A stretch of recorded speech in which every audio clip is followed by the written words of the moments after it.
Welcome to our Trump Briefing Show. Today, we're diving into some major headlines. First up, a U.S. court has declared President Trump's broad tariffs unlawful, striking a blow to his trade strategy and giving Canada and other countries a sigh of relief. Prime Minister Mark Carney has welcomed this decision, which challenges the president's authority under the IEEPA. But hold tight, as the Trump administration plans to fight back with an appeal.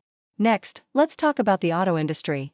Despite the U.S. imposing extra tariffs on imported vehicles, Japanese carmakers are revving up production. In April, they hit a third straight month of increased output, with some brands like Toyota and Mitsubishi even boosting exports to the U.S. market. Looks like the resilient Japanese auto sector is finding ways to keep moving forward. And finally, Harvard's graduation ceremony took place amid political turbulence. Students and faculty rallied around defending academic freedom and diversity, even as the university faces threats like funding cuts and international restrictions from the Trump administration. Leaders and graduates alike are emphasizing unity, truth, and free expression in these challenging times. Please continue to stay tuned for more detailed coverage. The Toronto Star reports that Canada is cautiously optimistic following a U.S. federal court's decision to invalidate President Trump's broad-based tariffs, citing the misuse of the International Economic Emergency Powers Act, IEEPA. Prime Minister Mark Carney welcomed the ruling, emphasizing that these tariffs were unlawful and unjustified, yet he acknowledged the ongoing threats posed by other tariffs on sectors like steel, aluminum, and autos, which continue to challenge Canada's trade relationships. Despite the court's decision, the Trump administration swiftly announced an appeal, with critics condemning the ruling as an overreach of judicial authority and warning that it does not eliminate the risk of future tariffs. The ruling questions the legal basis for Trump's tariff threats, which he justified as national security measures, but the decision casts doubt on the president's ability to wield such economic tools unilaterally, prompting Canadian leaders to consider strengthening domestic industries and diversifying trade partnerships to ensure economic sovereignty.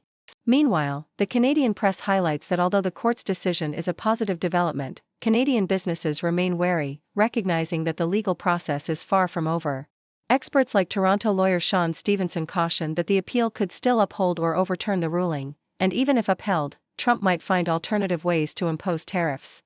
Business groups, including the Canadian Chamber of Commerce, stress that a lasting resolution won't be achieved solely through court rulings but through negotiated agreements with the U.S. and other partners.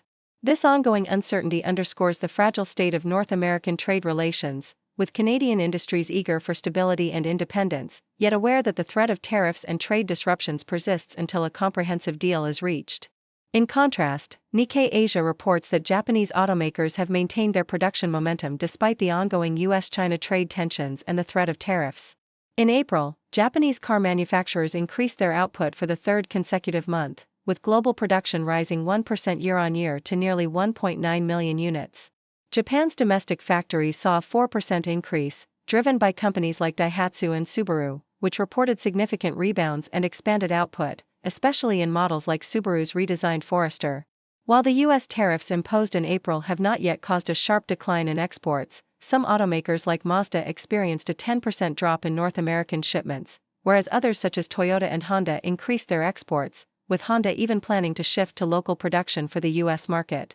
This resilience suggests that Japanese automakers are adapting to the shifting landscape, managing to weather tariffs and trade uncertainties while continuing to serve the U.S. market and beyond.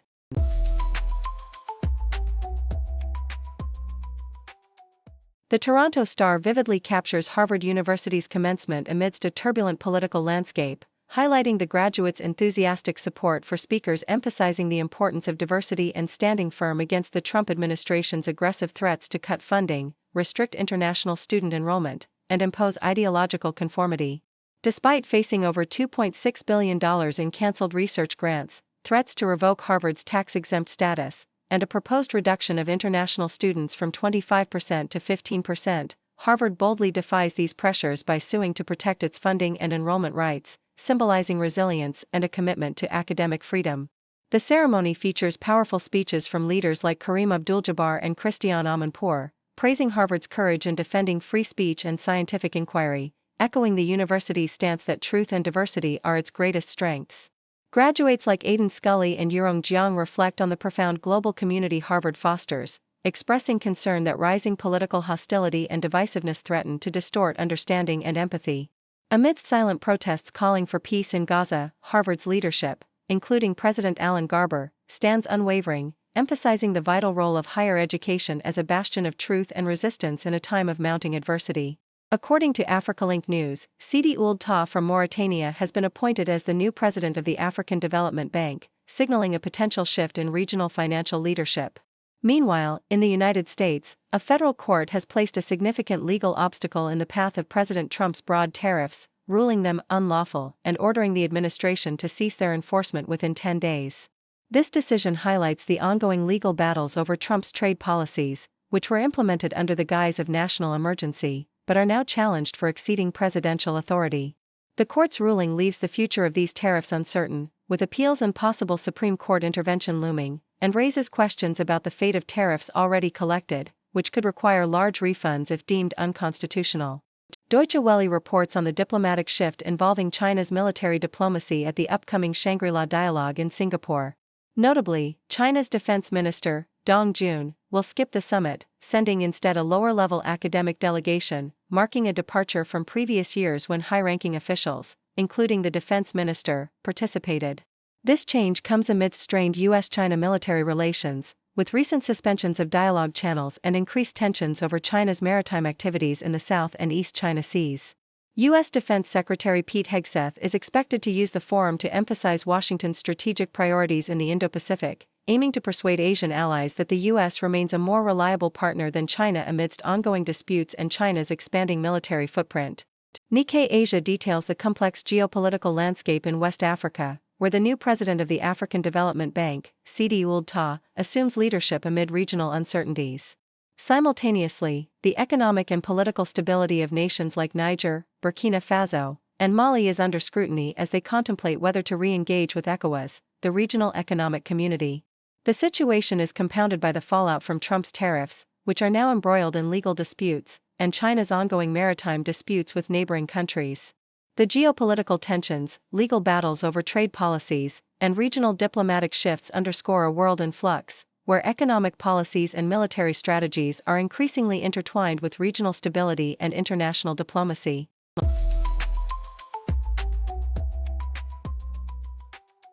Thank you for tuning in. The content above showcases the latest briefing reports and analytical synopses, thoughtfully curated by the 6Do team. These insights stem from a wide array of reputable media outlets, think tanks, government sources, and specialized experts worldwide. We encourage you to explore these sources for a comprehensive perspective. Keep in mind that while the content may not always align with the official standpoint of 6Do Brief, it's not meant to be taken as absolute directives for decision-making. Comprising seasoned media professionals, learned scholars, and accomplished scientists, the 6Do team embodies a trailblazing, fully independent media entity. To customize 6Do Brief to meet your professional needs, you have the option to subscribe to a diverse array of briefings on our website, 6dobrief.com. Regardless of your location, you can conveniently receive 6Do Brief via email.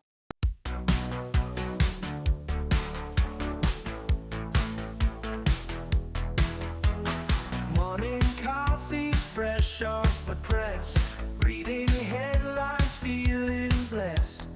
World keeps turning, stories unfold. Every moment, news gets told. Flipping channels, clicking tabs. Feeding my mind's hunger grabs. Facts and figures, images bright. News keeps rolling day and night. Headlines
to know.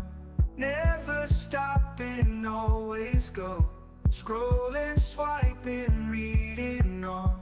Daylight breaks into dawn. Headlines and headlines, can't get enough.